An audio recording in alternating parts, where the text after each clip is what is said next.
Are we on live? Are we on the air? Are we live? Are we live now? How about now? How about now? Now. How about now? Can you hear me now? Can you hear me now? Can you hear me now? Oh, look at that. I think they can hear us. Looks like we've got the bat signal. The science signal from the chat room has come through loud and clear. So we are beginning this week in science in 5, 4, 3, 2. This is TWIS. This Week in Science, episode number 691, recorded on Wednesday, October 10th, 2018. IPCC and you and me. Hey everyone, I'm Dr. Kiki, and tonight on This Week in Science, we are going to fill your heads with soothing voices, stinky fruit, and bad news. But first... Disclaimer. Imagine for a moment that something you think you know is wrong. Not just any old tidbit of information, but something big, something fundamental to your understanding of things that you know and believe. You wake up one morning, breaking news headlines from every source of media, digital, paper, what have you, is proclaiming that the sun is actually orbiting around the Earth. Now, that would be a tremendous change to how you understand the solar system to operate. And if you're sufficiently skeptical or slightly scientifically informed even, you will likely doubt that this new information that the sun travels around the Earth could possibly be true. You may wonder why this obviously incorrect idea is being propagated. Yes, the experts and reporters are all exclaiming the evidence of the recent research that has proven beyond a shadow of a doubt that blah, blah, blah. Sun orbits the Earth. It was just a poor understanding in the past that led us to believe otherwise. But you would not believe it. How could you? It makes no sense. It goes against all you know and learned. It goes against how much the people you trusted, who informed you, knew about the world. No, you will not be swayed by any form of false evidence to the contrary. The world may have gone mad, but you will maintain the reasonable assumption that the Earth is in orbit around the sun and not the other way around. And you are correct. But instead of this, if you had learned from your trusted sources that the global warming phenomenon is not happening, that climate science is a hoax, and that everyone you trusted as a source of information was wrong about the world, you can no doubt imagine the reaction you might have waking up one morning to This Week in Science coming up next. I've got the kind of mind I can't get enough. I want to learn everything. I want to fill it all up with new discoveries that happen every day of the week. There's only one place to go to find the knowledge I seek. I want to know what's happening. What's happening? What's happening this week in science? What's happening? What's happening? What's happening this week in science? Good science to you, Kiki and Blair. And a good science to you too, Justin, Blair, and everyone out there. Welcome to another episode of This Week in Science.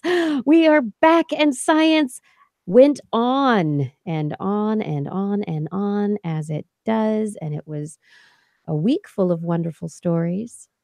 A lot of good stuff out there. Some bad news too. Some, a lot of bad things out there. But we love the science because for the most part, it opens our eyes up to the universe. There's a lot of space news this week. Anyway, I have new stories related to space. We've got some of Cassini's last gasp to talk about. I also have some brainy news, some touchy-feely brainy news, and the bad news. Justin, what do you have?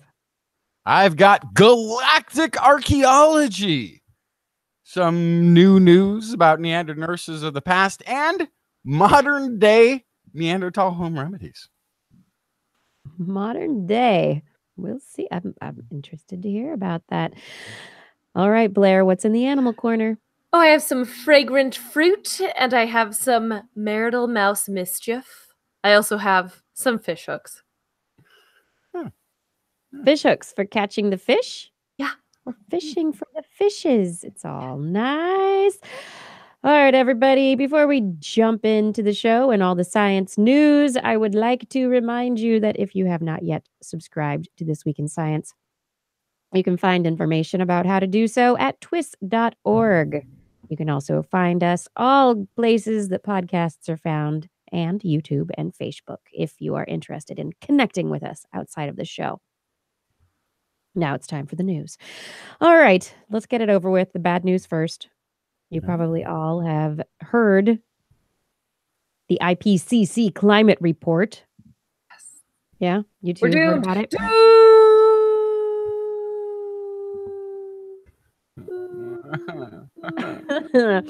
It did certainly seem that way, according to a lot of the headlines I read. But you start digging into what the IPCC was really trying to do with their report, and what they're getting out is the idea that in order to really maintain some, I don't know, some small vestige of equality globally, that we really should be looking at keeping our temperature increase globally to only 1.5 degrees Celsius.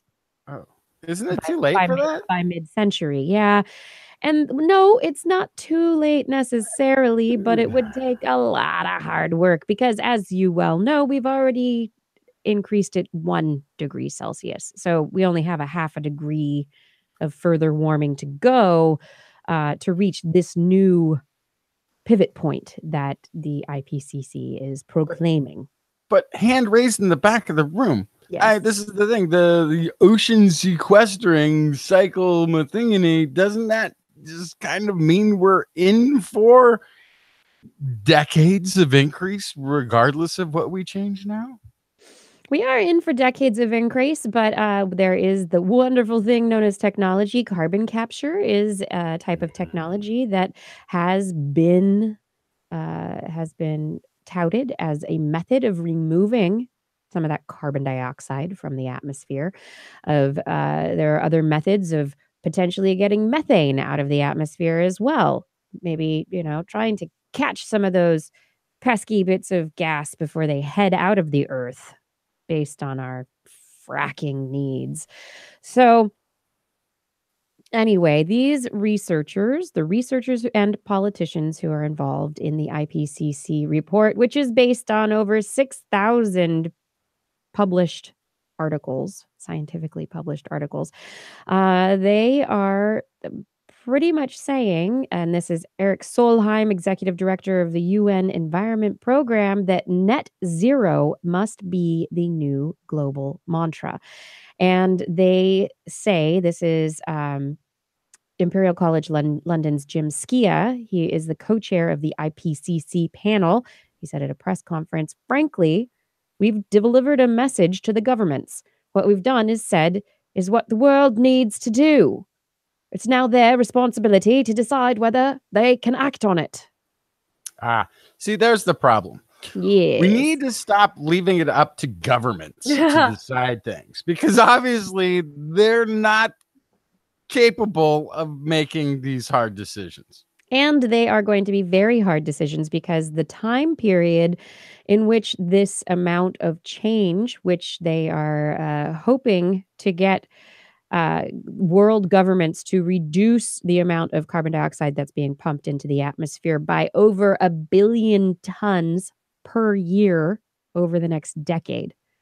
So within a decade, over 10 billion tons of carbon dioxide emissions reduced. Additionally, they want by 2050, the burning of coal for power to be completely stopped, that we just Kiki, don't do that anymore. You're talking about the far-flung future.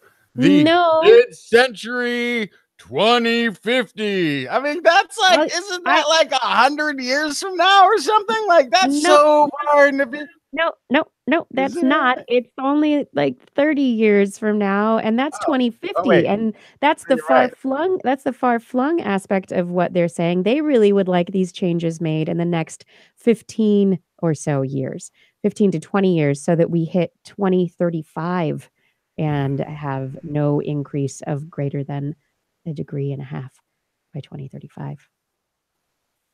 There are strict limits, very extreme changes that will have to be undergone. And I've seen a number of very interesting conversations taking place online about that this is something that governments need to undertake, that individual actions do help to a degree, but they do not help to the extent that is going to be necessary to really enact change. And if anyone out there remembers the TV show Newsroom, there's this wonderful clip of an interview where the some spokesperson for the environment from the White House goes on this nighttime TV show to talk about this new climate change report from the IPCC, and he just goes on as the scientist spokesperson, and this is years back. He was basically saying the things that needed to have been really being said in the media all along, and it was on a fictional TV show. Yeah. And there's a clip out there that's amazing if you can find it. If I can find it, I'll put a link to it on TWIS on our website, because it is. Scientists have known, the evidence has been accumulating for a very long time. We discuss it on the show all the time. And for democratic governments that are out there, people have a right and a responsibility to vote for the evidence, the change, the policy, the people that support the policies that they want to see put into place and moved forward. And now is the time to act in this direction. Absolutely. Yeah. Voting is very important. The multi-prong attack is really the only way we're going to get this done in any amount of time that will make a difference. And that's, making your own personal voices heard, making sure that the people in government do something about it, making sure that the private sector does something about it. And so that really, it boils down to making sure people know that you care about it, which, like, it might be a bummer to talk about it, but find a way to talk about it that isn't a bummer. Find a way to talk about it that's making sure that your friends are registered to vote, which today or yesterday was the last day to register to vote in a lot of states in the United States, but it's not the end for a lot of other states. Mm-hmm. So this whole conversation always brings out the fascist in me. And I always want, this is like, scientists of the world unite. You computer scientists jump on board. We're going to shut down the internet. We're going to end all new drug production. We're going to end every benefit that science gives to mankind. We're going to cease delivering until you handle this one thing. And like if you have listened to us on everything that brought you benefit and profit in the past, every betterment to society that science has given and has been received, this one demand is being made in return. Fix this before considering any other course of action. Yeah, this is an interesting ethical conundrum, because I think what it all comes down to is the distribution of resources and the suffering of people, and it depends how.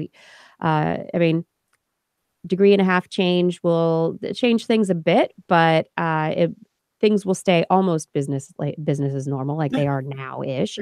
2 degrees is going to be, we're going to see ice-free Arctic summers once every 10 years or more. We're going to see massively changed rainfall and precipitation. We're going to see increases in ocean levels, so that people are going to have to start moving and leaving their homes. There are big changes that will take place as this really gets going, and the people who will be impacted most are those who are impoverished and cannot fight for themselves. And the people who are going to stand to benefit are more global corporations. And I know you're going to probably listen to this and go, yeah, progressive, lefty leaning, blah blah blah, but really, where is the money going to go? Who stands to benefit from the change that's going to come, and it's not you and me, most likely. Yeah, well, that's what I always end up wanting to yell, is that science is not a political agenda. This is something, as you said, we've known about forever. We've known that carbon dioxide traps heat since the Civil War, at least. That is the first written evidence that we have of scientists looking at the effect of carbon dioxide emissions from combustion trapping heat. We have known about this for a long time. This isn't something we're pulling out of nowhere for some weird, even to this point, I don't understand what this weird agenda could possibly be. But Yeah. here we are. Yeah, and according to the press release that came from the IPCC, they say if we allow the 2 degrees or more of global warming to take place, with 2 degrees, not even more than 2 degrees, they estimate, this is scientific estimates, that virtually almost 99% of all coral reefs will disappear. With 1.5 degrees of warming, we are going to see a decline of 70 to 90% of coral reefs. But wait a And second. what did you And we learn have- about coral reefs, Justin? 50% of the oxygen for the planet comes from them. That's right. Yeah. Yep. Oh. Yeah. So even Problematic. Even if I've thought ahead and purchased myself a summer home on an Alaskan mountain peak in the Denali Range, Yeah. I'm still not going to be able to breathe because the air was already thin, let alone if there's 50 feet of sea rise and it's 2,300. But now there's not even enough oxygen to breathe anywhere, let alone my high altitude refuge above it all. So, yeah, these are all problematic things. Problematic, absolutely. And so this is the bad news. There is a wonderful report that is available to everybody who wants to read it, available from the IPCC. We will link to it on the TWIS website when the show notes go out. So you can dig further than the media coverage to date and even further than this conversation. But the alarm bells people are trying to ring the alarms loudly, loud and clear. Let's move on to something happy-ish. As Cassini died, no. That's the good news, folks. Cassini no longer has to worry about this stuff. Cassini, the spacecraft that was in orbit around the planet Saturn for 13 years. Last year and a month ago, it crashed into the atmosphere, burned up in the atmosphere of Saturn. And it did a few orbits, like 5 or so orbits around Saturn as it got closer and closer and closer. And before it finally did its swan dive of death into that hot gaseous atmosphere. And it took measurements the whole time. And so researchers have finally released the papers, Science Magazine, of the data that they received, that last month of data, the last bit of data that came from Cassini that they've been poring over for the last year. The data is opening up more questions about Saturn. But as Phil Plait so wonderfully said in his article over on Sci-Fi Wire, on his Bad Astronomy blog, he said, Cassini was at Saturn for like 1/1 billionth of its lifetime. It was there for 13 years. And so this little teeny tiny speck of observational time that we had, it was wonderful. It was enough to whet our interest, but give us a little bit of information. And the information is as follows. As Cassini was going through the rings between the D ring and close to Saturn, it found ice particles falling from the rings onto the atmosphere of Saturn. So there's an icy ring rain that occurs. Excuse me. This ranges from 5 to 45 tons of material per second. That's a lot. That's a lot. And so you've got this water ice It's raining down, and the rings are mostly made of water ice, but they're also made of dust. And there's also lots of little tiny dust grains, tiny nanometers in size, these little teeny tiny dust grains that get stirred up by the magnetic forces, the magnetic field of Saturn, and get electrified. And so these charged particles, these dust particles, are also raining down from the rings onto Saturn. And tons of them are falling from the rings onto the planet. So between the ice fall and the dust fall, it is estimated that without some other force, that the rings of Saturn would be completely gone in less than 500 million years, based on this rate of particulate matter raining And on that's Saturn. fantastic. That's fantastic news because, right? Doesn't that in some way indicate, because this has always been a thing about Saturn, it's like, how come it's the only one with a ring? And it turns out there's subtle rings around other planets, just not as obvious as Saturn. What if this is a somewhat normal part of a planetary formation, and you have this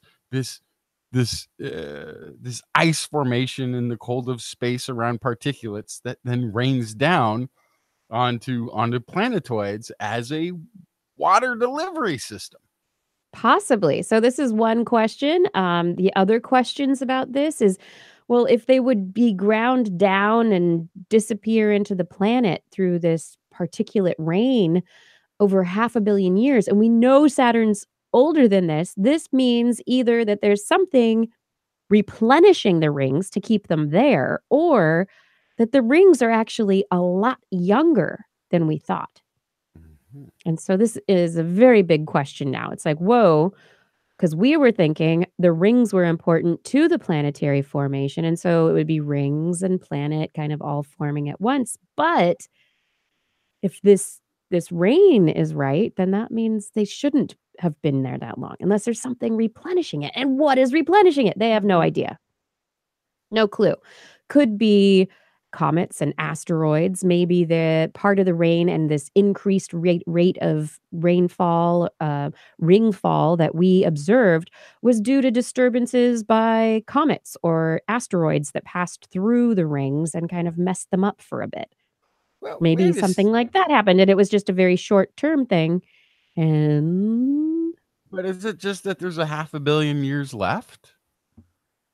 I mean, if it, is that no, it means they would have been gone by now. Or if they were just created, if the rings were created yesterday, then yeah, they'll be gone in 500 million years. In 500 million years. So there might have been like more, bigger, fantasticer rings, thicker rings for the last 3 billion years. Like, I don't know.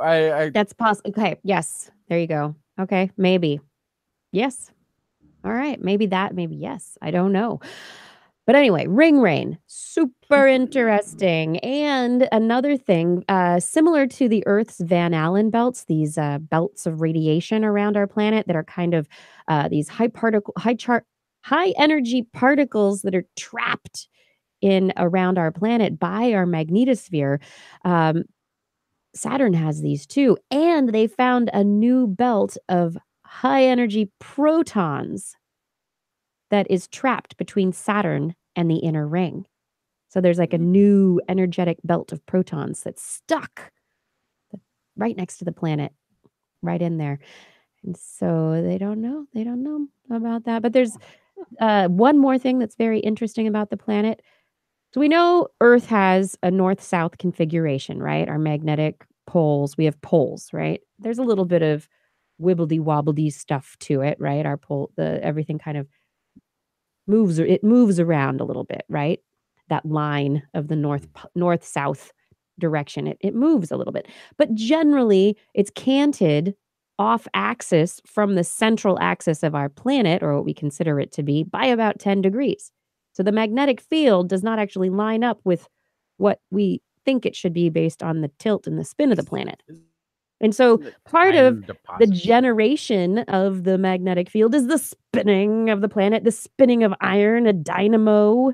molten iron spinning in the center of our planet, right? So that's a little bit wibbly wobbly in the center. And so it's like maybe off center slightly compared to the rest of the rotational forces of our planet.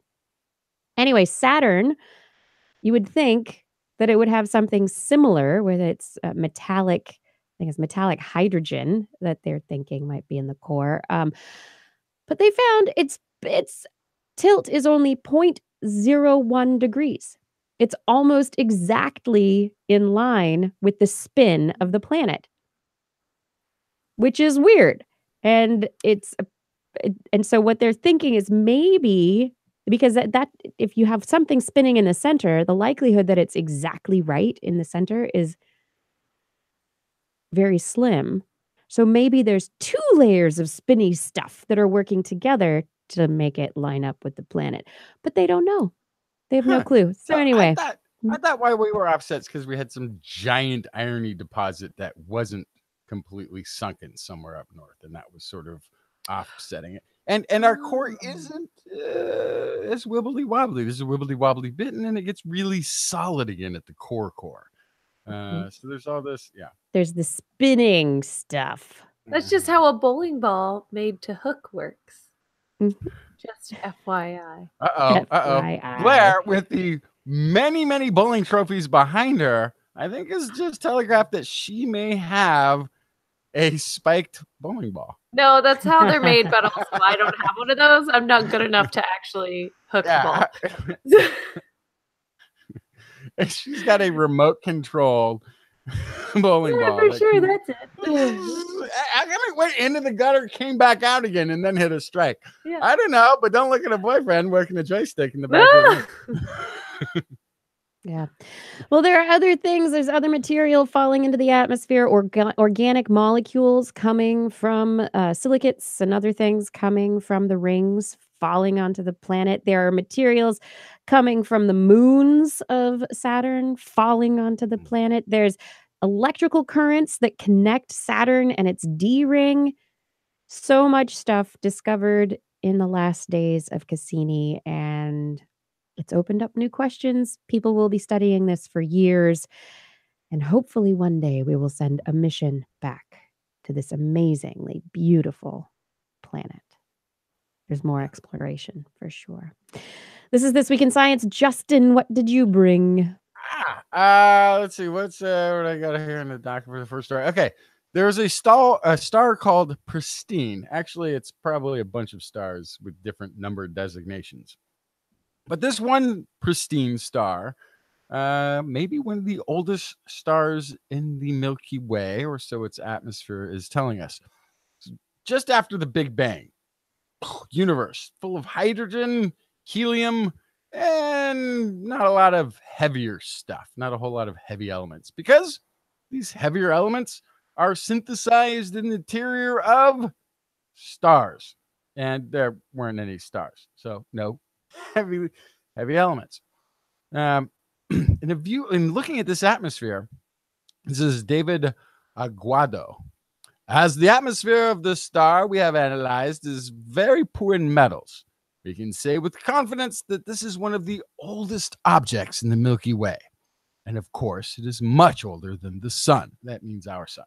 And he adds that the star will help us better understand certain features of the origin of the Milky Way and how the first stars formed. The observations include low carbon content, usually abundant in this type of star, as well as abundance of lithium, which can give researchers clues to the formation of our galaxy, as well as the universe at large post-Big Bang. What's really interesting to me about this is, so this is a really old star, and so there weren't a lot of heavy elements before there were stars, right? That's what the implication is. That Yeah. So, but the heavy elements are produced by stars. So here's the oldest star. Why doesn't it have lots? And why isn't it young stars that don't? Like, what it sort of indicates then is knowledge that I don't have, that maybe stars interacted with each other more than I think that they did, and then they shared. Like, why would the oldest star in our galaxy that we can see have have a lack of carbons and heavier elements. Wouldn't the oldest star that you can see have had more time to create these and therefore have more? So I am confused by this story, which is why I really love it. Because it seems like that would be the logical thing, unless somehow this star is old. And therefore, and then again, this is one of those timey-wimey, wibbly-wobbly things, which means it's also far away. So how far away is this star that I'm looking back in time and seeing this star? And is that why it's in this primordial stage? But it would also sort of suggest is that a lot of the star formations interacted with other stars, and they would be sharing materials, which would be increasing these heavier elements, and that this star, being that we can identify it as older, started when there wasn't that much interaction and has maintained it. So I don't know the answers to any of these questions, but I love that this star has proposed them all to me. I don't know. This is the kind of thing that definitely opens up more questions. I mean, with this though, I mean, you're looking at this one star, right? This one it's a as someone in the chat room said, it's a sample size of one. So are there other ones? I mean, so there are a lot of other stars that we have looked at within the Milky Way. It's not like we've only looked at one. But not seen that they were low in carbon, that this one is special, right? Yes. Yeah. That this one amongst the others is low in carbon, and based on the abundances of the lithium within there, it seems to have signatures that indicate that there are not the normal elemental compounds we come to expect from seeing in stars, which indicates it is going to be an older star, more closely associated with the Big Bang, and perhaps one of the oldest stars in our galaxy of the stars that we have looked at. Which the interesting thing in here is that we would not expect to have a super duper old star in the Milky Way galaxy, right? I mean, it's Milky Way galaxy aged, or is it older and the Milky Way galaxy kind of ran into it near it? Yeah. Right? Yeah, and then like, why would our galaxy be different than any other galaxy in terms of age? Some stars are going to be older than others, so then there's one star and it just hangs out by itself. And how did all these other stars form? The Milky Way, the Milky Way came about, billions of years after the Big Bang itself. And so if you're talking about this star, yeah, because we're not one of the oldest galaxies. Like we're actually like a mid-range galaxy. So maybe the neighborhood remained unincorporated longer than others, but perhaps there were some stars. Well, the other part of it too is in that idea of like the age of a galaxy, right? We have when does there a quasar? When is their star formation? When is this activity really taking place? But is it taking place the same way as any other galaxy would take place? Meaning that you would have not necessarily you'd have older stars in any galaxy because there's a beginning to the galaxy. So you would have some stars that would be older than others within any galaxy. Okay, and so the conditions of those older galaxies similar to the older stars of other galaxies? Like, do they have these similar seed formation beginnings where they have not these heavy elements in each of these galactic formations and I'm going to correct what I said because I'm totally wrong. The Milky Way is almost as old as the universe. It was one of the earliest galaxies formed. Yeah, and it's the first one that we ran into. Which I'll point out when we ran into, yes. Right. Which what I'm going to point out though is like that's when sometimes when we're talking about really old galaxies, it's only because they are so far away that what we're viewing there is what that galaxy was a really long time ago. So the furthest away galaxy that we can see, say it's 13 billion years away, or light years away. We're seeing the light from that as it was 13 billion years ago. that doesn't mean that that galaxy is any older than our own or the one next to us. It's just what we can see of it is that much older. And we can't see the current version because it's so far away. Does that make sense? Sure.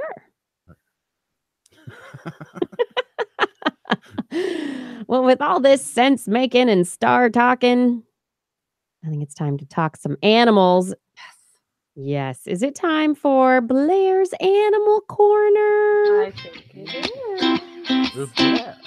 She loves our creatures, great and small. Biped, millipede, no pet at all. You want to hear about animals? She's your girl. Except for giant pandas and squirrels. Then What you got, Blair? I have smells. Those smelly smells. Those smelly smells that smell smelly. That's right, I'm talking about rotting fruit. Oh, that's not so bad. Why does rotting fruit smell? Well, that fruit might be trying to talk to us.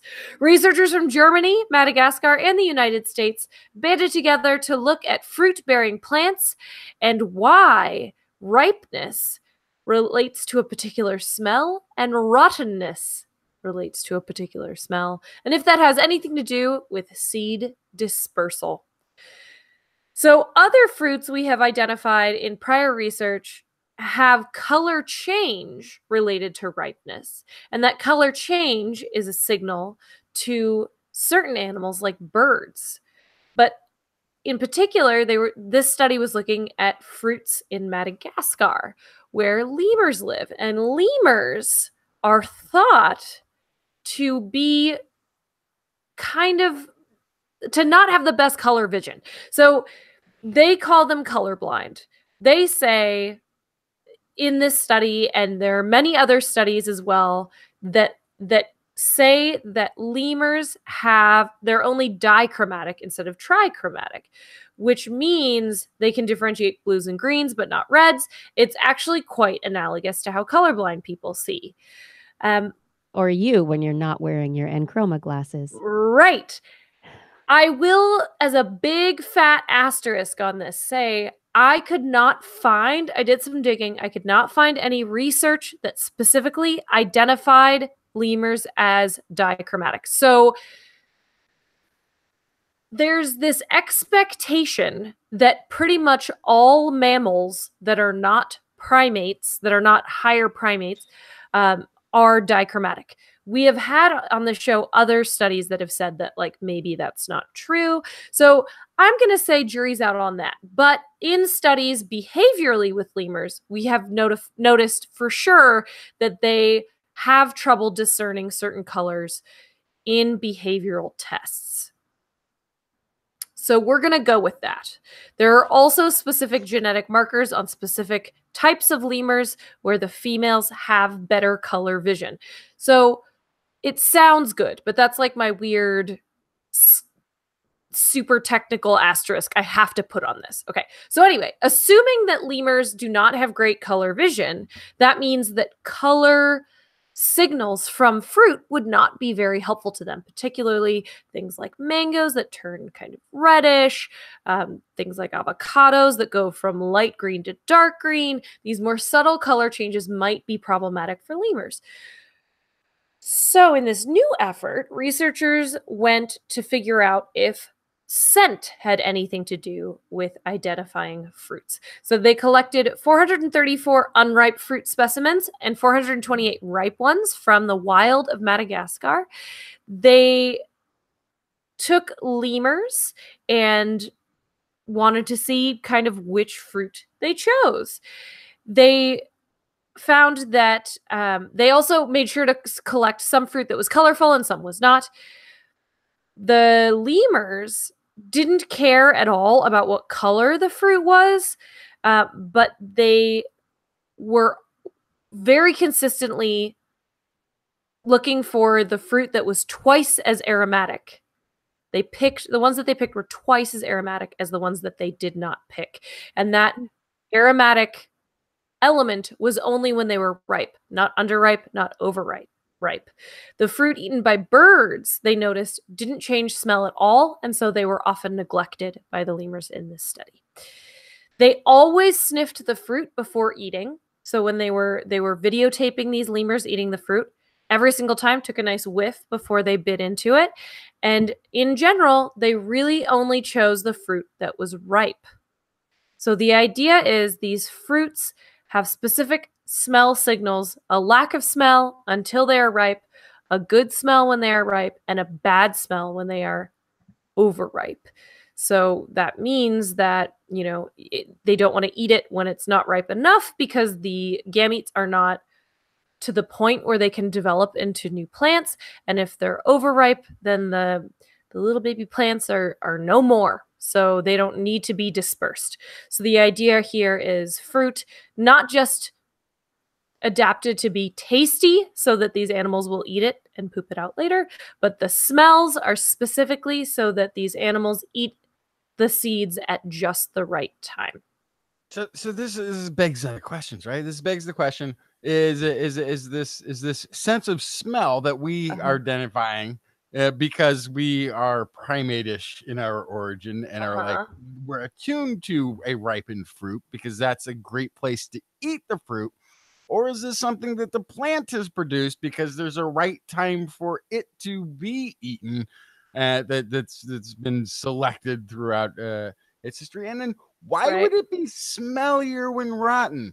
Like, that's something I get the primate brain might be interested in. But from what's the advantage to the plant if there is one, or if this is just an affect of it's being overcome by microbes and has nothing to do with, That's my guess, is that it's just icky. Right. But like, I can imagine like a rotting fruit being a good propagation place for a seed, right? It's not, though. The seeds have already been overcome with the protein around it. So the idea is that kind of protective casing on the seed has been breached. So the seed's done.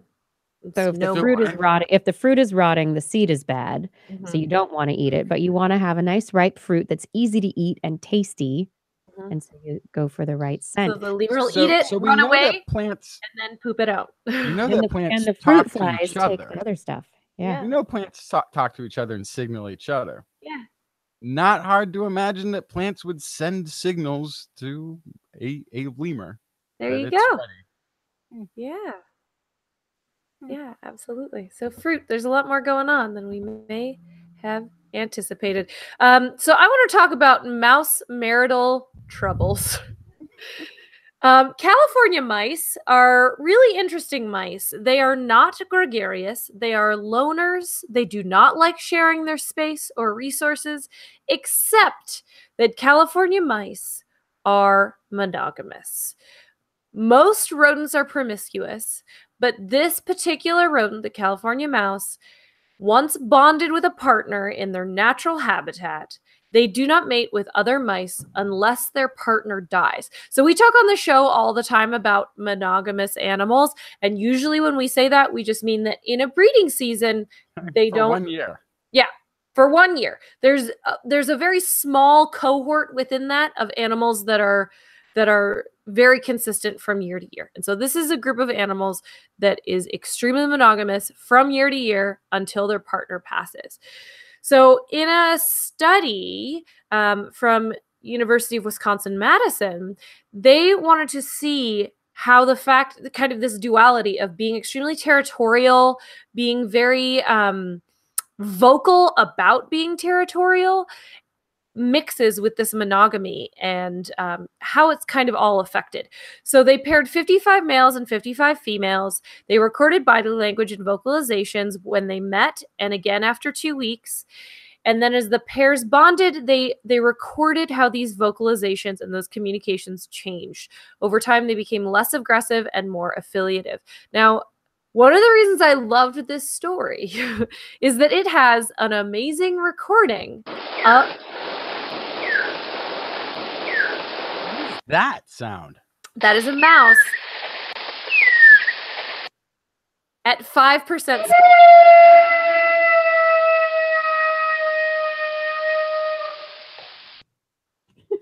Keep going. What is going on? This is a jungle down there. Yeah. Get out of my lawn. So next time you think about how mice are cute and sweet and non-aggressive, picture that sound. Anyway, again, that's at 5% speed. These sounds are so fast and so high-pitched Our ears. we cannot hear them. Yeah. At 5% original speed, we can hear them. But so these sounds are aggressive. And as the pairs bonded, these aggressive sounds reduced. So then, this is where researchers get really nasty. Some of the males were moved to live with new females. Some of the females were moved to live with new males. Some groups were separated but not housed with new potential mates. And some groups were left together. So this was supposed to force cheating. After a week, the mice, given the opportunity for infidelity, were brought back with their original pair, and the researchers recorded interactions again. They were nice and sweet before separation, as they say, but when they came back with their original mates, there was aggression. The pairs that lived alone for a week slipped back into their old communication routines easily. So this means that infidelity, not separation, created the friction. The pairs that successfully produced litters were the ones that were affiliative when reunited. So the fighting was so bad after the infidelity that they didn't even have babies. And beyond that, the researchers gave the males a fatherhood test, not a paternity test, a fatherhood test. They moved a newborn away from the family to see how quickly the dad would respond to comfort, groom, and warm the pup. And the more affiliative or kind of congenial groupings, the ones that were less aggressive in repairing, the more resilient their relationship was after the infidelity, the faster the male was in responding to pup's needs. So overall, there's less friction when there isn't infidelity, but even among the ones that had infidelity, the quicker that they came to an agreement between the two of them, the quicker they became more friendly to each other, the better it resulted for making a family and then the actual parenting of it. The thing that the researchers kind of then ask is, do they not bark because they have a stronger bond, which is what they're kind of suggesting here? Or potentially, is it a weaker bond so they don't really care about what the other mouse has been doing? Which is a good point. We don't actually know why they're not fussed. So immediately as you started this, the first thing that ran into my mind was a friend of mine whose siblings had bought a pair of mice and had this pair of mice in a cage. And they were supposed to both be female mice. But as it turned out, they were missexed. And it was a couple. And before they knew it, they had like a half dozen mice. Yeah. And before they could figure out what to do with this half dozen mice, they had like 38 mice. And then before they could figure out what to do and how to get rid of it and feed and separate all of these mice, they had like 200 mice. Yep. It was ridiculous how quickly this one couple out of control. I mean, people talk like breed like rabbits. No, breed like mice is insane. So I could see it as a genetic diversity preservation strategy. The monogamy amongst mice could be hugely beneficial because it could really quickly slip into, a problem genomic situation. So I sort of see this as maybe a selfish or self-preserving gene strategy amongst these mice, maybe more so than anything else. Yeah, potentially, for sure. I think that, also when you're a prey animal, it means that not to be morbid, but if you can have both parents helping in care, then if one of you gets eaten by a hawk, the babies still get taken care of, right? And Right. so when there's both parents giving parental care, investment is really key.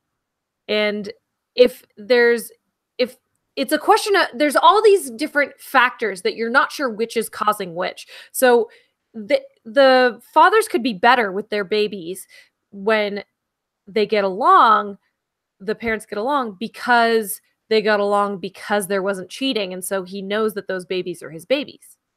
Or it could be the other way around.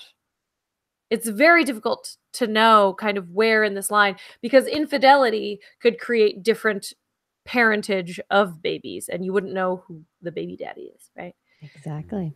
So are they getting along better because there wasn't as much cheating, or the male knows the female isn't pregnant?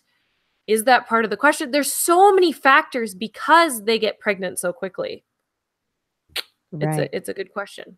And can they smell some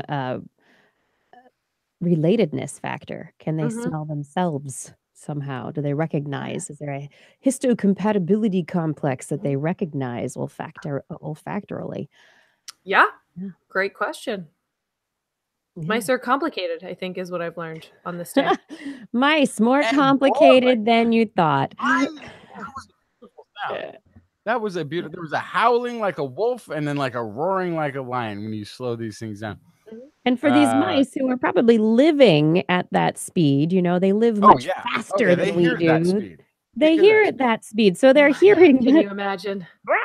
Scary yell. Sounds like a horror film or something. That one. Well, they also sing. We've heard their singing. Well, we haven't heard it, but their singing has been. They're lovely singing. Yeah. Yes. Yeah. Lovely singing mice. Yep. Well, that does it for the first half of the show. We are going to move into a short break, and then the second half of our show, where there is much more science to come. I've got some stories about brains. Justin looks like he's got something about Neanderthals. All Neanderthals up for the second half. Yeah, we have some fun stuff coming up. Stay tuned for more This Week in Science.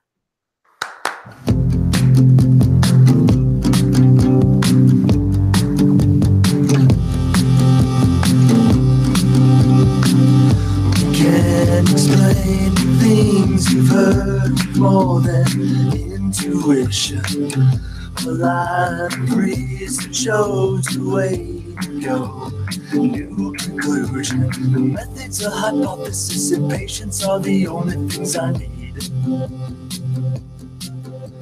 Put on a pair of goggles. Hey, everybody. Are you enjoying This Week in Science? I certainly hope you are. And I do hope that you are also supporting This Week in Science, because we are currently a listener-supported show and would love to stay that way.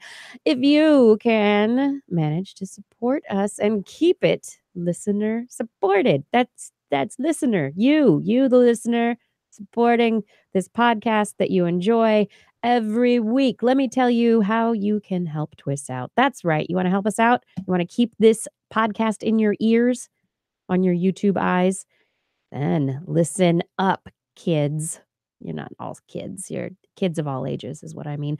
Anyhow, TWIS.org is our website. It's a portal to all the things that you will need to know for helping us out. So, big thing, subscribe if you have not yet subscribed. There's a giant orange button on the homepage that you can click on. It'll allow you to subscribe on Google Play, iTunes, or YouTube. And this is a great place for you to send people you think might be interested in This Week in Science. And did you know we're also on Spotify? So if you listen to podcasts and music on Spotify, you can find us there. Additionally, This Week in Science has a store. Yes, we have a Zazzle store, and there is merchandise with TWIS logos, with art from previous Blair's Animal Corner calendars, all sorts of goodies, and the holidays are coming. Does someone you know need a TWIS tote bag for Christmas? You could get a TWIS tote bag and fill it with holiday gifts. Doesn't that sound great? All items in our Zazzle store do support TWIS with a portion of the proceeds coming back directly to us. Also, from our main page, you can find little ways to donate if you don't like things and stuff and you just like the podcast and you want to send a little financial love our way. Click on the yellow donate button on the homepage. That will take you to a PayPal donation page. Make it easy for you to donate an amount of your choosing. If you're interested in using PayPal to donate in an ongoing fashion, you can click on any of the most recent episodes. Hey, did you listen to that interview with Dr. Suzanne Brander yet? That was a pretty fun interview. Anyway, scroll down through all the show notes. Check out the notes, the links to stories. And at the bottom, you will find PayPal links to be able to set up recurring payments. That's monthly payments of $2, $5, or $10 per month through PayPal so you can set it and forget it and just keep on enjoying This Week in Science. The other way that you can do a similar thing is to join our Patreon community, which is at patreon.com/thisweekinscience, or just click the Patreon link at twis.org. You go there and look at this. We have all these levels for support. You click the red button, become a patron, choose your level of support. Any level of support is appreciated because anything you are able to give us is more than we had yesterday and enables us to upkeep our equipment. It enables us to pay the bills for the internet and, hopefully try and do new fun things as we grow. So help us grow, will ya? If you choose baryonic support, what is that? $5 a tier. There's a whole package of stuff that you get: a TWIS sticker, a TWIS button, and a TWIS patch. Woohoo! And if you level up to the photon level of support, $10 a month, we will say thank you on the show every episode to you when we read off the patron names. We will read yours. We'll say thank you to you on the air, and everyone will know that you love TWIS. And we'll also send you a little package of love, Twissy goodness. That's right. So twis.org, that is where you go to find all of these wonderful links, various things, ways to help your favorite science news podcast. We could not do this without you. No way, no way, no way. You are why we do it, how we do it. You keep us going. Thank you so much for your support.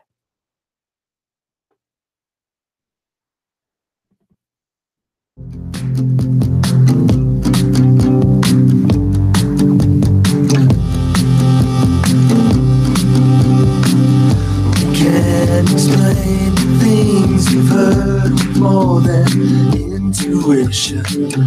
A lot of reason shows the way to go.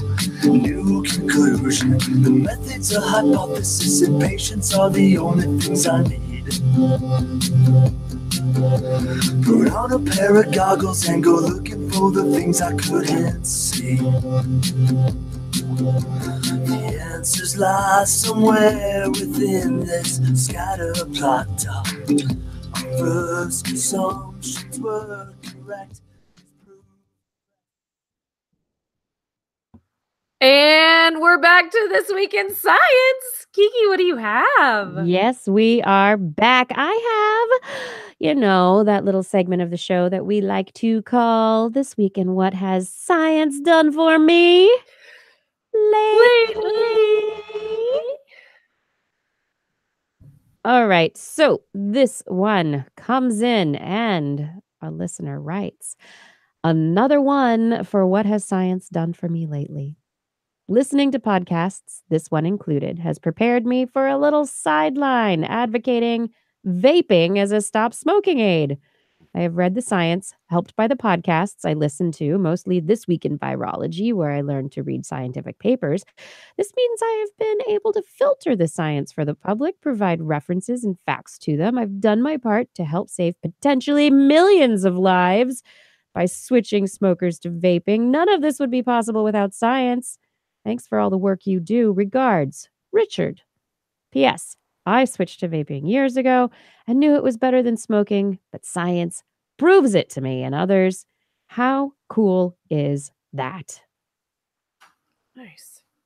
Yeah, it's very cool, Richard. It is very cool. And yeah, and even though you may see a bunch of conflicting reports out there, the truth is that there are dangerous compounds in the vaping compounds. I forget what the chemical is called, but the one that's used in the smoke to make the white smoke. That's one that may have an effect. They thought it was innocuous and neutral, but it might have an effect. And some of those flavorings that you use in the vaping may have worse effects than others. And so the reality is, yes, vaping is better than smoking. And there was just actually this last week a report that came out saying that a lot of doctors think that it's good to recommend vaping to their patients to quit smoking as a methodology. So I did hear some talk of the increase of teenage vaping, and I just want to next to that, you have to understand that as when I was a youth, those same children were smoking cigarettes. So it's not, like even like all the way down. Yes, there's levels of concern you can have about activities that people partake in, but teen smoking is down compared to when I was a youth, as is adult smoking, as is every category of smoking down.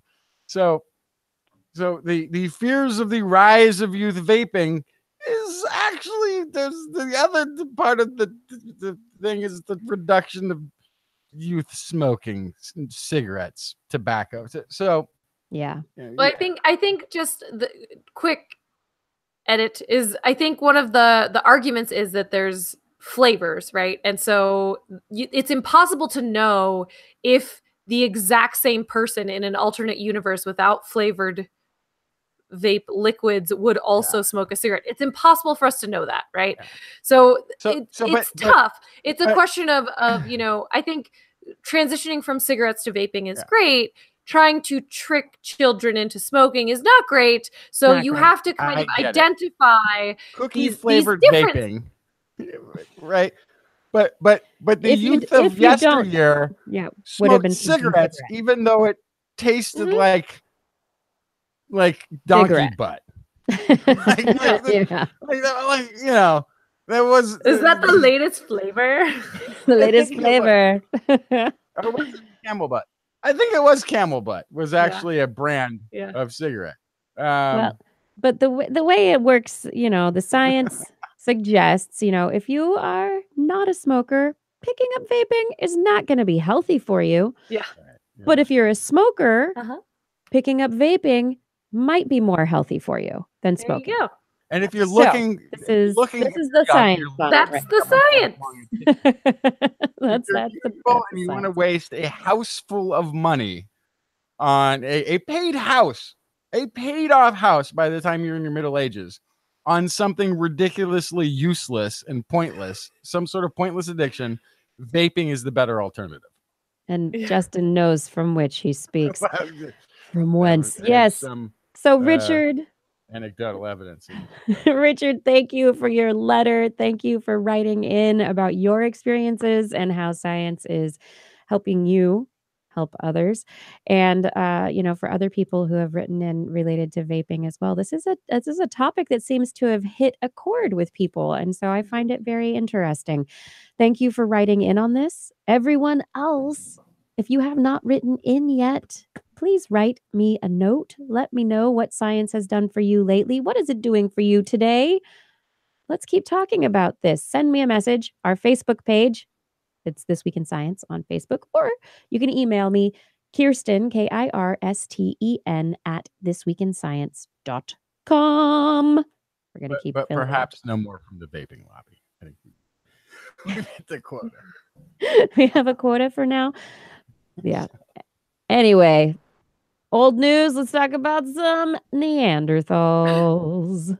Okay, so this is research, University of York, that has suggested, as have other studies reported on the past, perhaps from actually the same university, that Neanderthals made really good nurses. Healthcare practices in humans goes back longer than we considered humans to have been humans. Usually, and we're talking modern humans, usually the healthcare practices of human ancestry center around how diligently we cared for our fellow humans after they were deceased. The rituals and symbols and practices associated with death often were very concerted efforts, even if being a little late and ineffective in achieving outcomes. We spend a lot of time on our dead. This new study illustrates that a more proactive healthcare strategy amongst Neanderthals had the survival advantage of occurring before death had taken place. Researchers investigated the skeletal remains of more than 30 individuals where minor to serious injuries were evident, but did not lead to loss of life.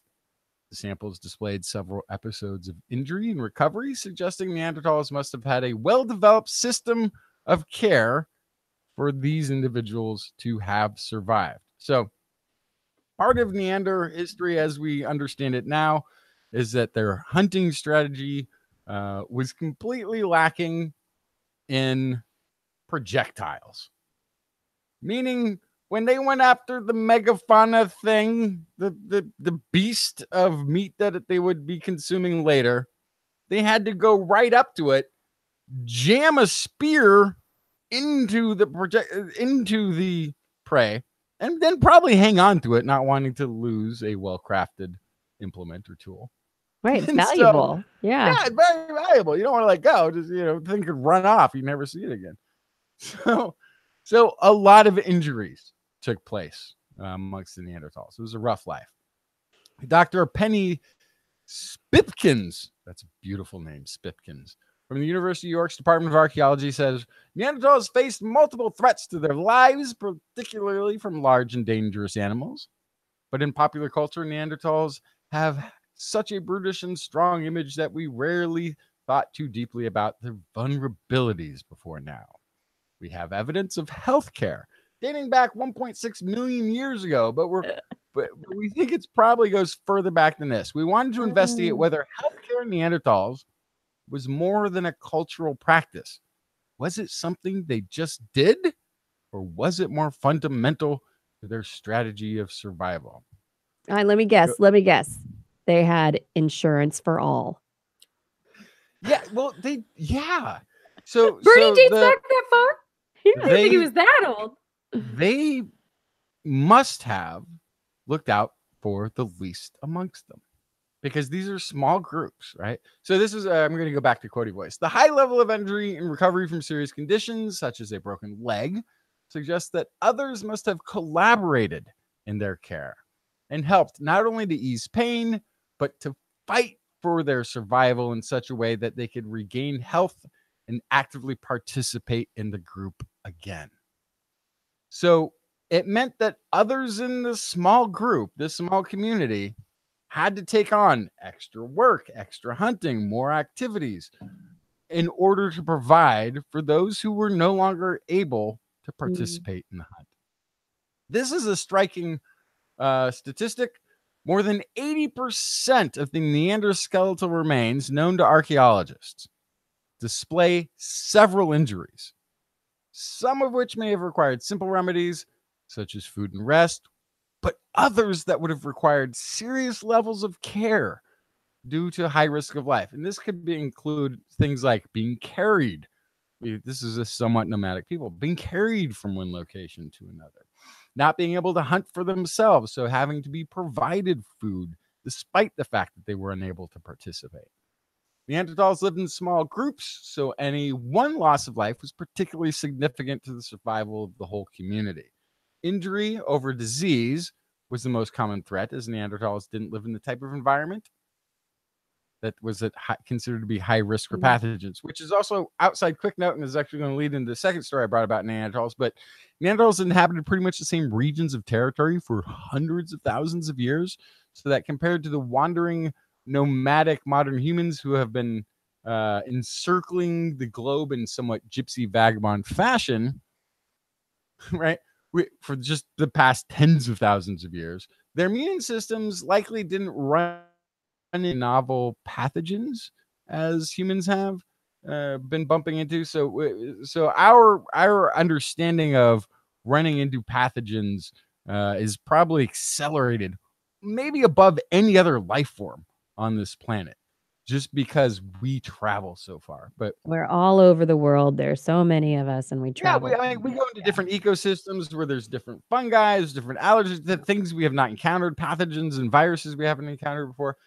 Neanderthal women, they point out, were at the same risk for childbirth difficulties as humans. The shape of the pelvis, the size of the child's head, similar to modern humans. Their children, we know that they have bigger skulls than humans, but they also have a rapider growth cycle. So when they start out, it's pretty equivalent to a modern human.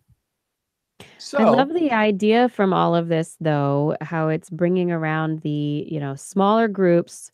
People in the group were important because everyone had a job to do within the group. Because name. Everyone said survival of the group depended on individuals. And so healthcare was good for the community. It was something that everyone took care of each other because you needed everyone else to take care of you. Yeah, and I think midwifery may have been a part of normal Neanderthal. Yeah, so if the women are having difficulty in childbirth because their babies have big craniums. Well, wait, I'll take this back though. This is what I want to clarify. They have bigger craniums later in life, but at birth they're very similar to a modern human. So they would have had the modern humans equivalent. That would have been very likely the same. They just have an accelerated growth to where like a 10-year-old Neanderthal is like the equivalent size of a full-grown human. Skull wise, right? So their adolescence or whatever you would call it is very accelerated, but the pelvis being similar, the skull size being similar, they would have had very much like a human type of thing, but with lower numbers and greater importance to the survival of each individual, perhaps, than the mouse breeding humans, right? So anyway, there's that, right? Whatever we have thought in the past, we have to, about Neanderthals, throw it away. It was nonsense. They had pretty advanced healthcare.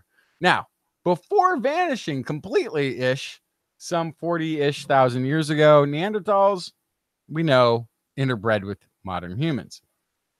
As a result of this, about 2%-ish of Neanderthal DNA exists in many modern humans. Some of these snippets of DNA pop up more often in modern populations than others. So we're finding that some of this Neanderthal DNA is being conserved, has survived the test of time more than a scatter shot of it. And it's now being tracked back to viruses. Stanford scientists have now found compelling evidence. It says here, a quotey voice from Dmitry Petrov, evolutionary biologist, Stanford School of Humanities and Sciences. Our research shows that a substantial number of frequently occurring Neanderthal DNA snippets were adaptive for a very cool reason.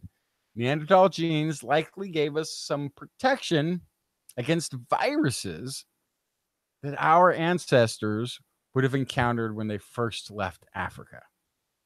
So, as we were talking about the majority of Neanderthals' tribulations being physical injuries versus pathogens, our ancestors, as the vagabond gypsy nature that they are, were encountering new pathogens for the first time when they left Africa, and the interbreeding with Neanderthals likely gave those early ancestors protection against pathogens in this new territory, which may also then be a preserving element for Neanderthal human hybrids that wouldn't have been there for those who had not interbred. So there's an evolutionary advantage. And what's interesting in this too is that they found this both in European and Asian populations, but the snippets themselves were different, meaning that these preserved snippets that were providing protection against pathogens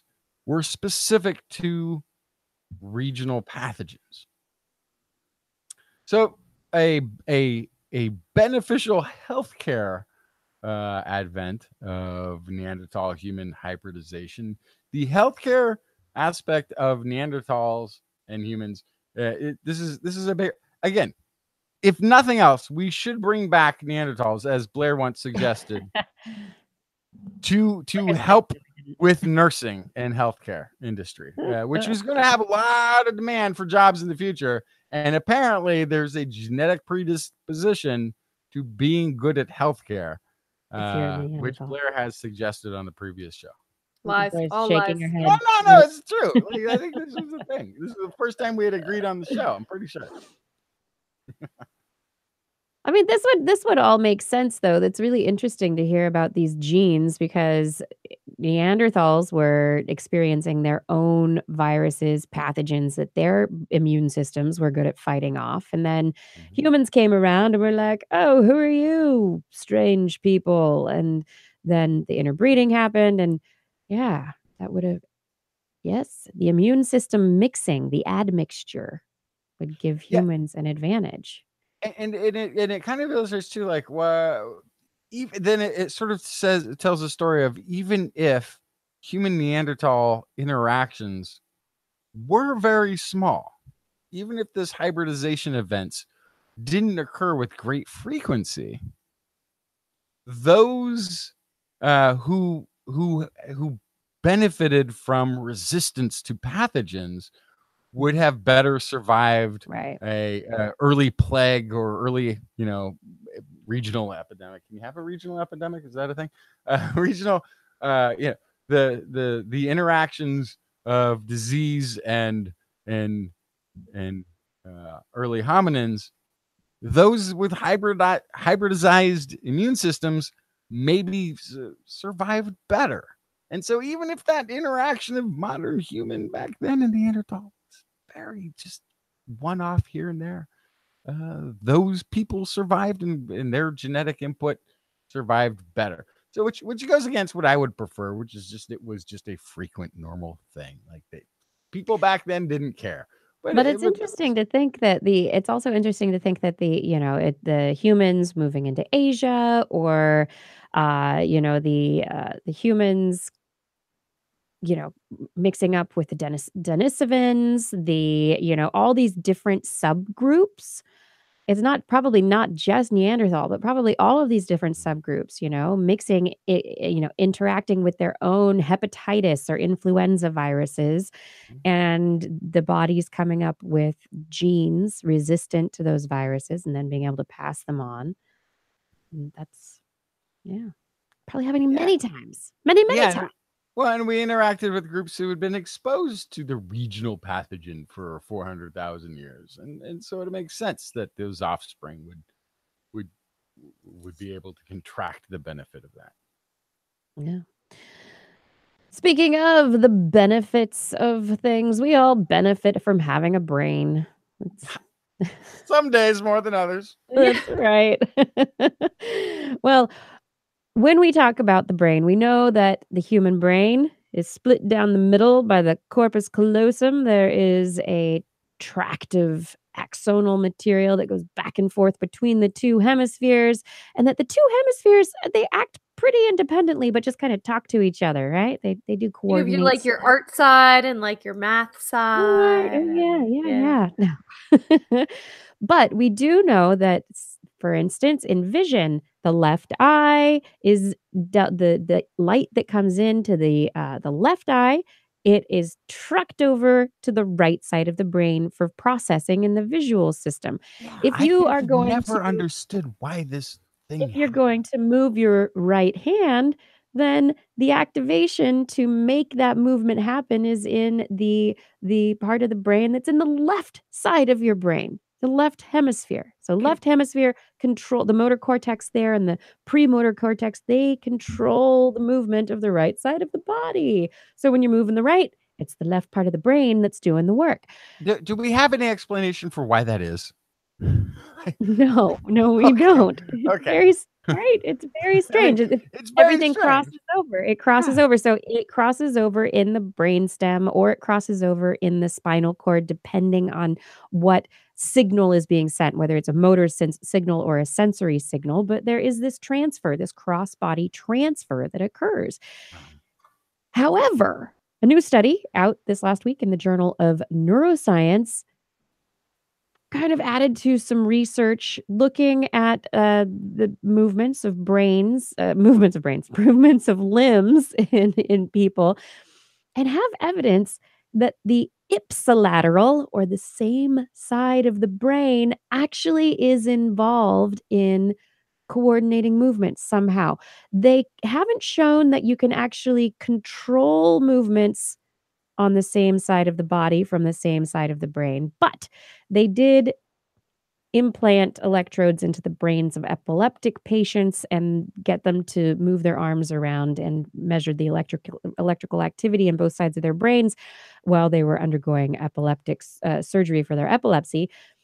And what they discovered is that when, say, the patient moved their right hand as expected, the motor cortex, the premotor cortex and motor cortex and the left side of the brain activated, and that indicated that pre-indicated movement. So you could predict it, and it also made it happen.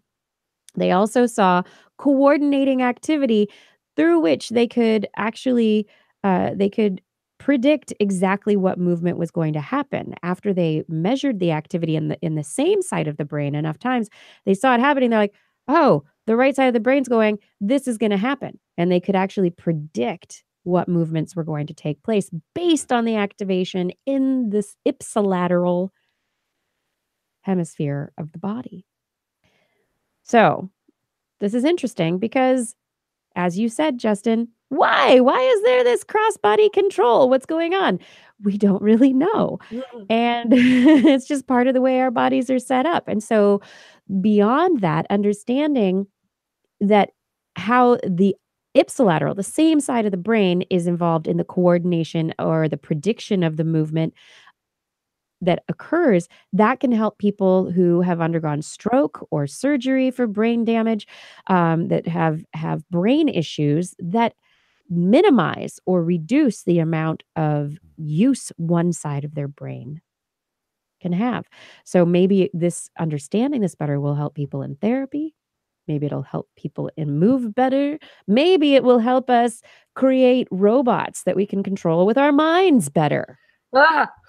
That was a leap.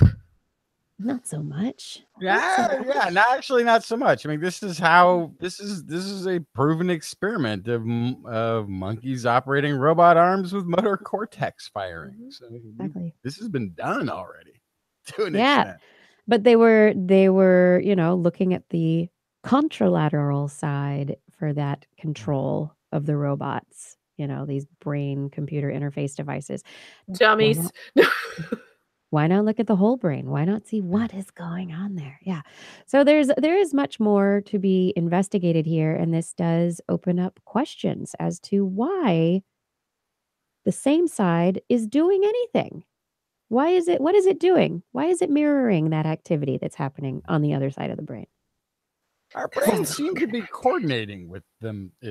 The brain is talking with itself. Your brain is talking with itself. Yes, that explains the voices. No, okay, I'll keep trying. I'll do that some more. So much, yeah. And then there are two studies that came out this last week in Science Translational Medicine, looking at a syndrome where, well, actually, it's not just a syndrome. It just is something that happens when you get sensitized to injury. It becomes painful. So say you get a sunburn, and something simple like just your clothes on your back, the cloth of the clothes on your back, it becomes a really painful stimulus. And you're like, I can't even wear my shirt. This is adaptive because it helps you take care. It reminds you that you have a really damaged area of your body, but at the same time, or you take care of it, but at the same time, in some injuries and in some people, this becomes a sensitization that outlasts its usefulness, and people respond feeling pain just to simple touch. And so the question is, what's going on in when it becomes unadaptive, right? Maladaptive. And so this is called allodynia. And what they looked at were the mechanoreceptors. The cells, there are pain receptors and there are mechanical stimulation receptors. And when you're touched, say on your hand, just with a finger, it's the pressure. It's that mechanical receptors that get turned on. However, if you're pricked with a pin, a needle into your skin, pain receptors as well as mechanical receptors get turned on. And so the researchers really wanted to know, okay, what's going on? Are the pain signals in the pain receptors getting turned up, or is it something to do with these mechanoreceptors? And the mechanoreceptors have a protein called piezo2, which they were able to shut off in some mice. And so when they shut it off in the mice, they found that those animals had a subdued pain response. And so it's not the pain receptors, it's actually the mechanoreceptors that with these piezo proteins embedded in their membranes, just simple touch receptors that are overactive, and they are accentuating the normal pain signal. And so making what would usually just be a simple pain signal into something like, oh my God, it's so painful. They also took it, one of the groups took it an extra step and found people who have mutations in their piezo2 gene, and these are associated with deficits in touch and so sensation and coordinated mobility, but the patients still feel pain. And so when they gave these patients that don't have the piezo2 receptors capsaicin injections into their arms, the sense of touch of the inflammation was still deficient. It was still subdued compared to healthy controls. And so this goes on to take it out of the mouse domain and into the human domain and really confirm that these particular receptors in just the touch receptors are responsible for this extra sense of pain when injury occurs. Yeah. Anyway, mechanical sensation leading to mechanical pain. I once told my mother that I was dying from radiation. Oh, really? Because I apparently I had a sunburn of some degree, and as I recall it, I was home alone or got home from school or something and discovered that I had skin peeling off on my back. Oh yeah. Uh-huh. And had just there was the age you grow up in, knew just enough about nuclear radiation or some sort of atomic winter aftermath that is, there's a peeling that takes place from when you're exposed to radiation. So I was like very like inform my mother when she got home from work, like, I'm sorry, I'm dying from radiation. Look what has happened. She's like, oh no, you just had a sunburn. You're fine. Oh, okay. It's not radiation poison. You're summer. not dying. Yes. That's oh, child, so much to learn. But are you sure? Because really, look, like I got a big piece of skin that just came off my back. That's not normal, right? I'm not a snake. You're not a snake. No, you're not. Quick news at the end of the show. Speaking of burning, new research out in PLOS ONE, which is an open access journal that you can all read this article if you're interested. Italian researchers have expanded on research from 2001 into victims of Vesuvius and the eruption of the volcano that destroyed Pompeii and Herculaneum. And the question at hand is exactly how did these people die, right? They look as though they just dropped on the spot in their kitchens, eating their dinners, making the food, talking to people, just dropped dead. And the question has been whether or not they suffocated. The idea is that the ash in the air and gases in the air led to their deaths, and it was hot gas as well, but that suffocation was the main cause of death. This new paper says, no, no, no, no, no. They were burned instantly. So the pyroclastic flows from the volcano were so hot, over 500 degrees, is Fahrenheit, almost 600 degrees Fahrenheit, but this is hot enough to in a very hot gas and ash flow coming off the mountain at extreme speed, that they basically burned in place, and the positions of the people was not is not indicative of asphyxiation, but a last gasp as the body was burned. And especially at Herculaneum, they noted that the skulls were fractured in a way that led to cracking and explosion of the skull caps of the skeletons. So that basically it was really hot and led to the brains bursting. No. Talk about some pain Mind receptors. blown. So this idea of, oh, these people, the volcano, and they died. There was suffocation. It was hot, the ash, whatever. They didn't get away. And, they suffocated. They couldn't breathe. They fell to the floor in like this asphyxiation kind of way. No, their brains blew up and their skulls cracked open. Oh, my God. Like one of those poppers at New Year's Eve. Thank you for that visual. But I mean, you're talking about heat's like oxygen in the air igniting. This is Dresden. Yeah, their lungs burned, their bones burned, everything. Yucky. Yes. You would really, think the humidity of really living yucky. near the ocean would have helped, but no. You know what else is not a great way to die? Let me know. Hook Anyway. in the mouth is not a great way to die. What? To die? What? Yeah, if you're a fish, at least. Okay. Oh well, nobody cares about fish. That's So UC Riverside research team looked at mouth injuries caused by hook removal after catch and release fishing.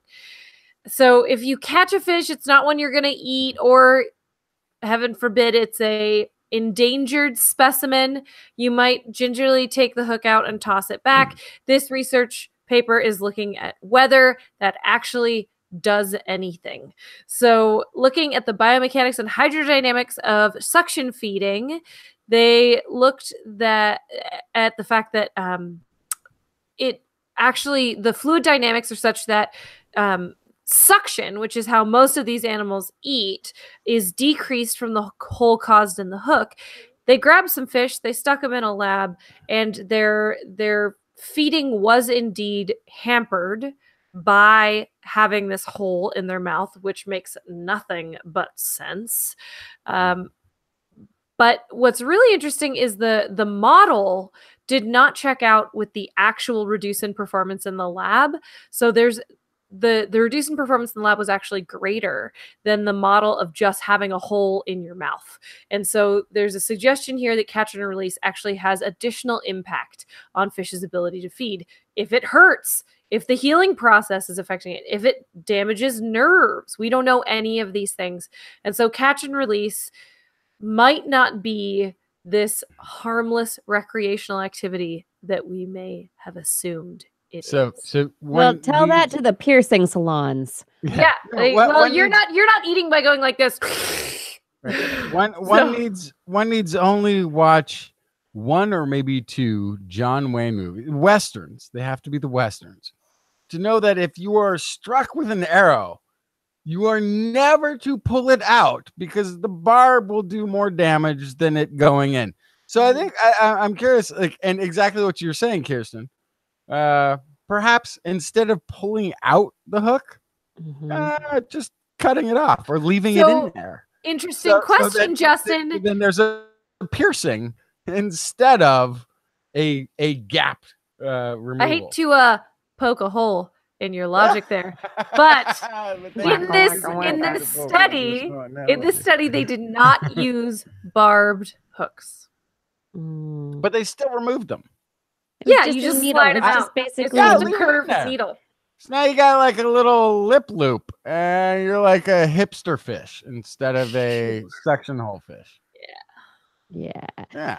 Well, whereas humans can suck on ice cubes and do various things to, make their lips and tongues feel better after piercings, fish can't do that. They just, and people can go without food for maybe a longer period of time or find liquid food supplies, whereas fish can't. So I get it. If there's pain involved, it could lead Yeah. to the fish. I don't think it's the making pain. I think it's the different hole that's choices. ruining the pressure from the suction.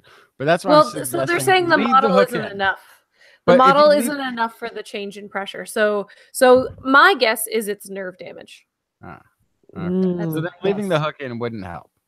Yeah. Some things that do help, we're just going to leave Hubble Space Telescope in safe mode.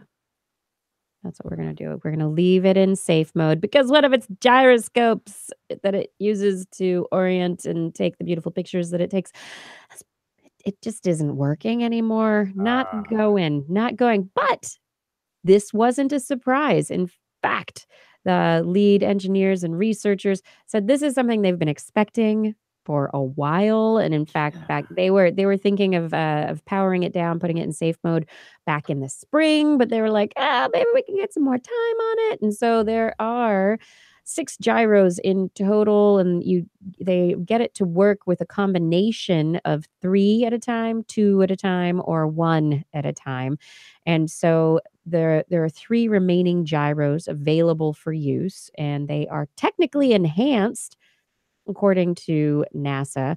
And so they are expected to have significantly longer operational lives than the one gyro that just died, which is good because we can't send any more space shuttle trips to fix Hubble. And we're not going to get the James Webb up until at least 2021. So we need Hubble to work.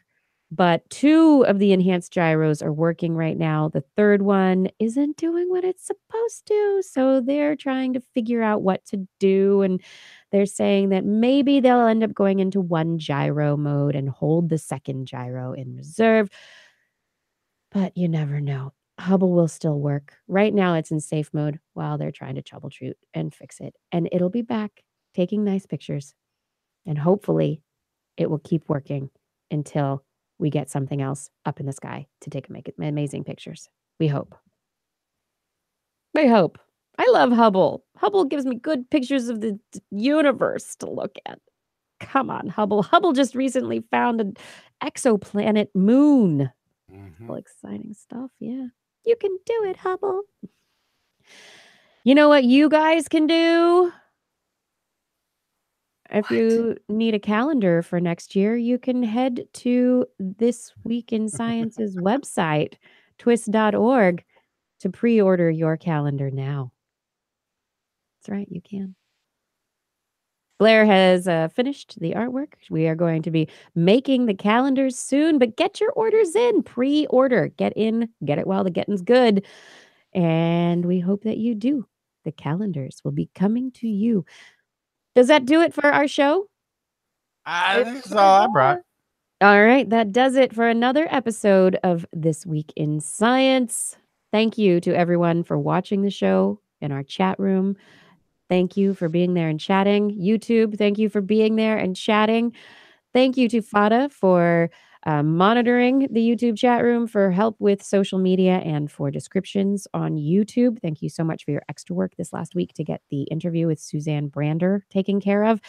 Thank you to Identity 4 for helping out with recording the show. We couldn't have the audio form so easily if it weren't for you. You do help so much. And I'd like to say thank you to our Patreon sponsors. Thank you to Paul Disney, G. Burton Lattimore, Richard Onomus, Ed Dyer, Ken Hayes, Harrison Prather, Charlene Henry, Joshua Fury, Steve DeBell, Alex Wilson, Tony Steele, Craig Landon, John Ratnaswamy, Mark Mazzaros, Jack, Matthew Litwin, Jason Roberts, Bill K., Bob Calder, Time Jumper 319, Eric Knapp, Richard Brian Condren, Dave Neighbor, Aiden Jeff, Paul Ronovich, Dave Wilkinson, Ben Bignell, Richard Porter, Jacqueline Boyster Noodles, Kevin Reardon, Christoph Zuchnerek, Noah Zemke, Ashish Pants, Ulysses Adkins, Shara Chavis, Artyom Rick Ramus, Paul, John McKee, Jason Olds, Brian Carrington, Christopher Dreyer, Lisa Slazuski, Jam Drapeau, Greg Riley, Sean Lamb, Ben Rothig, Steve Lesseman, Kurt Larson, Rudy Garcia, Marjorie Gary S. Robert, Greg Briggs, Brendan Minish, Christopher Rappin, Flying Out, Aaron Luthen, Matt Sutter, Mark Hassenflow, Kevin Parachan, Byron Lee, E.O., Mark Tyrone Fong, Keith Corsell, and Keith Corsell. That's it. Thank you for all of your support on Patreon. If you are interested in finding out how you can help us out, head over to TWIS.org, where you can find information and links to Patreon and other things. Remember, you can also help us out by telling people about TWIS and sending them to their website if they're interested. On next week's show, we will be back yet again to talk about all the science news that there is to discuss. And let me see really quickly here. Do we have an interview lined up for next week? No interview yet, but there is an interview for the 24th. Exciting stuff. I'm just going to tease it a little bit now, but the 24th, we will have an interview. Exciting. But next week, 8 p.m. Pacific time, Wednesday evening, as usual, you can watch us live. TWIS.org/live, or you can find us on YouTube to watch us live. But if you can't make it, don't worry, because all of our episodes are archived. They are held online forever, ever. Well, maybe not ever, but they're there. You can find us. Search for us online or just at TWIS.org. Yes, thank you for enjoying the show. TWIS is also available as a downloadable podcast. Just Google This Week in Science in your iTunes directory, or if you have a mobile type device, TWIS, the number 4 Droid app, available in the Android marketplace, is one place to hear the show. Also, simply Google This Week in Science and anything Apple Marketplacey, and we should pop right up. For more information on anything you've heard here today, show notes will be available on our website. That's right. You guessed it. It's www.twis.org. That's TWIS.org, where you can also make comments and start conversations with the hosts and other listeners. Or you can just contact us directly. Email Kirsten at thisweekinscience.com, Justin at twisminion@gmail.com, or Blair at blairbaz@twis.org. Just be sure to put TWIS, TWIS, somewhere in the subject line. Otherwise, your email will be spam filtered into oblivion. You can also hit us up on the Twitter, where we are at TWIS Science, at Dr. Kiki, at Jackson Fly, and at Blair's Menagerie. We love your feedback. If there's a topic you would like us to cover or address, a suggestion for an interview, a haiku that comes to you in the night, please let us know. We'll be back here next week, and we hope you'll join us again for more great science news. Yes, but if you've learned anything from tonight's show, please remember, it's all in your head. This Week in Science. This Week in Science. This Week in Science. This Week in Science, it's the end of the world. So I'm setting up shop, got my banner unfurled. It says the scientist is in, I'm gonna sell my advice. Show them how to stop the robots with a simple device. I'll reverse global warming with a wave of my hand. And all it'll cost you is a couple of grand. This week's science is coming your way. So everybody listen to what I say. I use the scientific method for all that it's worth. And I'll broadcast my opinion all over the earth. Cause it's This Week in Science. This Week in Science. This Week in Science. Science. This Week in Science. This Week in Science. Science. I've got one disclaimer, and it shouldn't be news, that what I say may not represent your views, but I've done the calculations and I've got a plan. If you listen to the science, you may just get understand that we're not trying to threaten your philosophy. We're just trying to save the world from jeopardy. And This Week in Science is coming your way. So every everybody listen to everything we say. And if you use our method instead of rolling a die, we may rid the world of toxoplasma. Got the eye. Cause it's This Week in Science. This Week in Science. This Week in Science. Science. This Week in Science. This Week in Science. Science.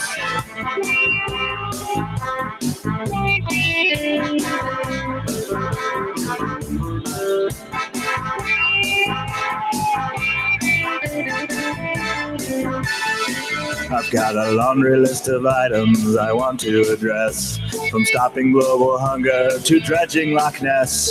I'm trying to promote more rational thought, and I'll try to answer any question you've got. So how can I ever see the changes I seek when I can only set up shop 1 hour a week? This Week in Science is coming your way. You better just listen to what we say, and if you learned anything from the words that we said, then please just remember it's all in your head. Cause it's This Week in Science. This Week in Science. This Week in Science. Science. This Week in Science. This Week in Science. Science. This Week in Science. This Week in Science. This Week in Science. This Week in Science. This Week in Science. This Week in Science.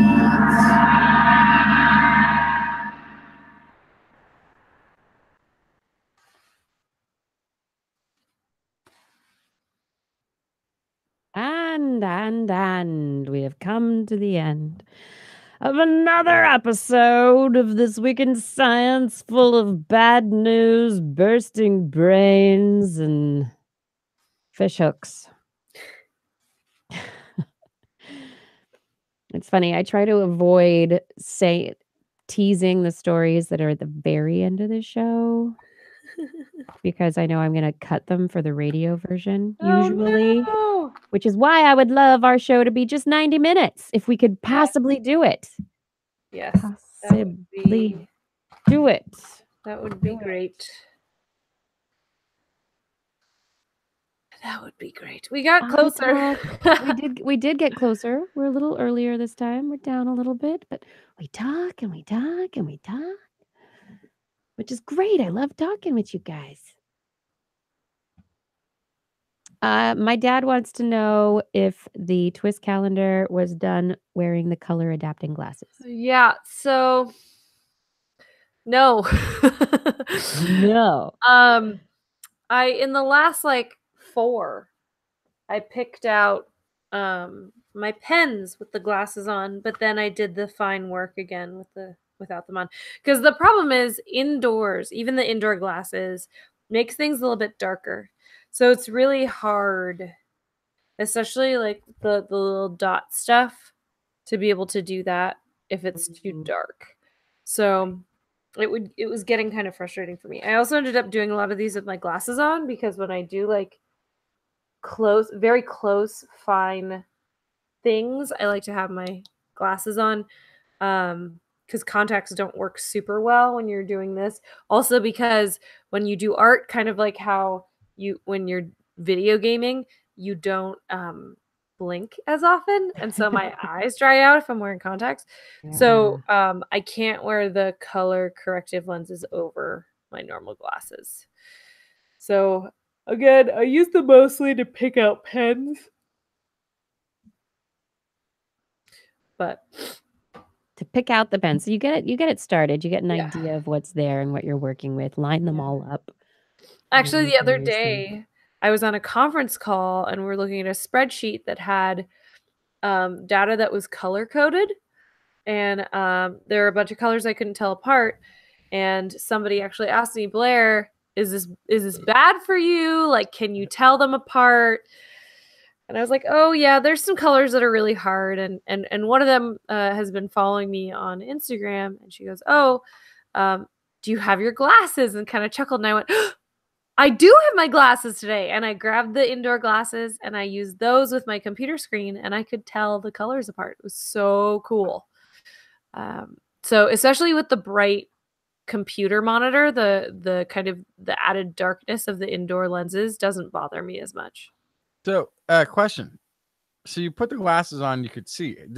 Was there a transition time now, or is that been cut Yeah. down? Yeah, still it took some minutes. Yeah. Okay.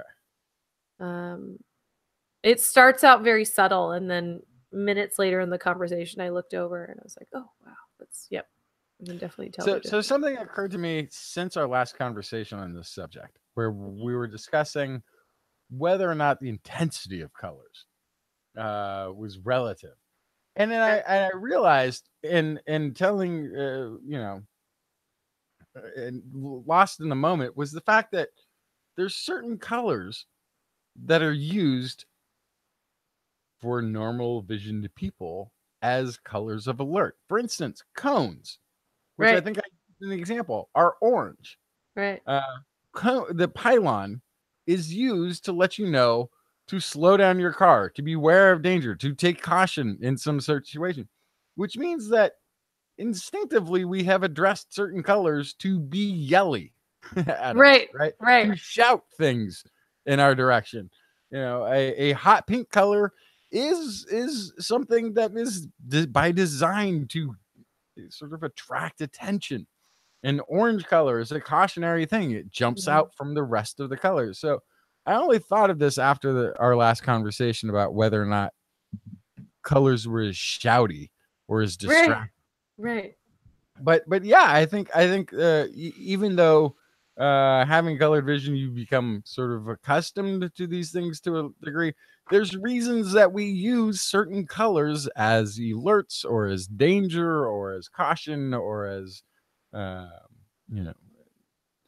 basically to gain greater attention from the other colors that are there. So so I could see how, if for the first time seeing these colors, they seem to be shoutier than they should be, because nobody's been telling you all your life, like, yes, I see this color and it's very shouty at me. I wish this color would stop shouting so much. And it's because of an immersion in it, sort of seeing it on a constant basis over long periods of time that we become accustomed to these things. But yeah, there are shoutier colors than others, and they're used because of this. Yeah, absolutely. That's probably why the traffic light freaked me out so much. Yeah, it's because red and green. It's meant to be a more intense thing that you see than anything else around, because it's supposed not to just get your there attention. for you to, okay, there's a traffic light, I'm going to attempt to decipher it. No, it's supposed to just scream at you, stop, go, careful. It's they're meant to be voiced in this, frenetic manner. Yeah.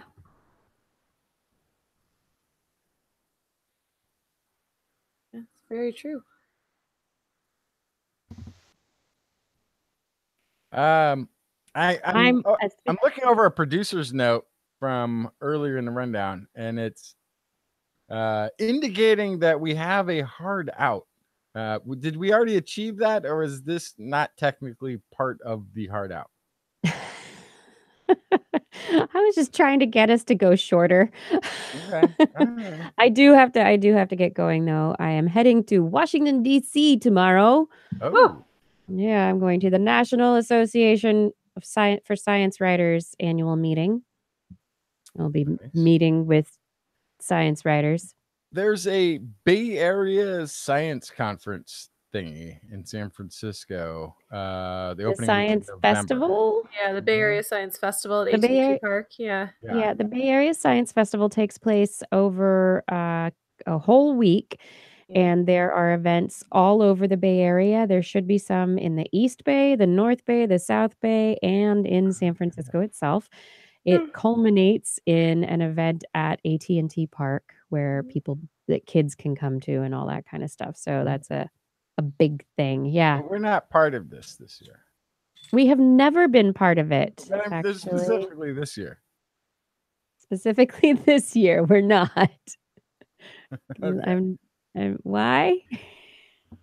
No, I mean it's just it just struck me as it occasionally does that we attend a lot of these events in far-flung parts of the nation, and yet we have these things that occur in our backyard. We're like, yeah, it's a local thing.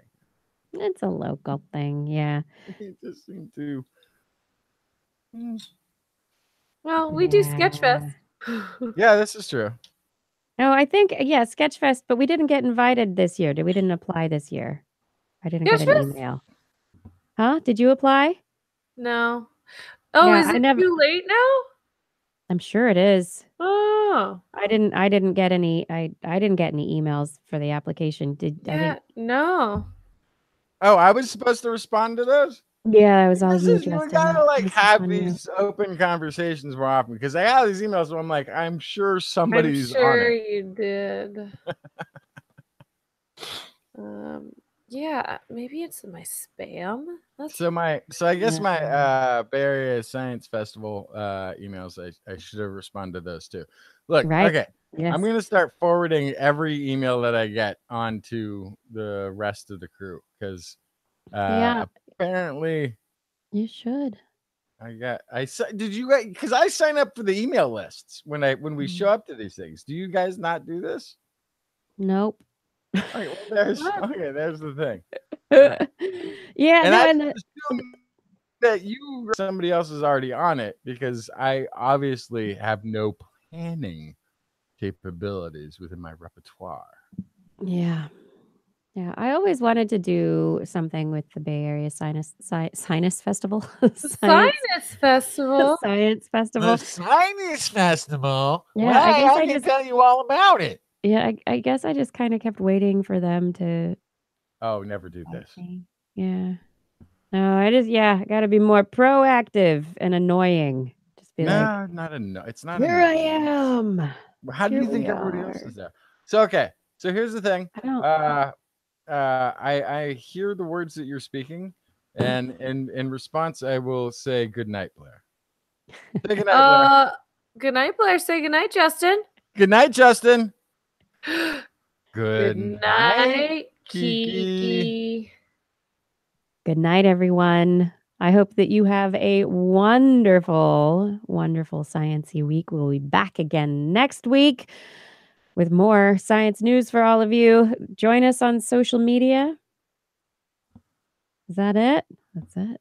Yeah. I think that's it. Hope everyone has a wonderful night. A sciencey week to you all.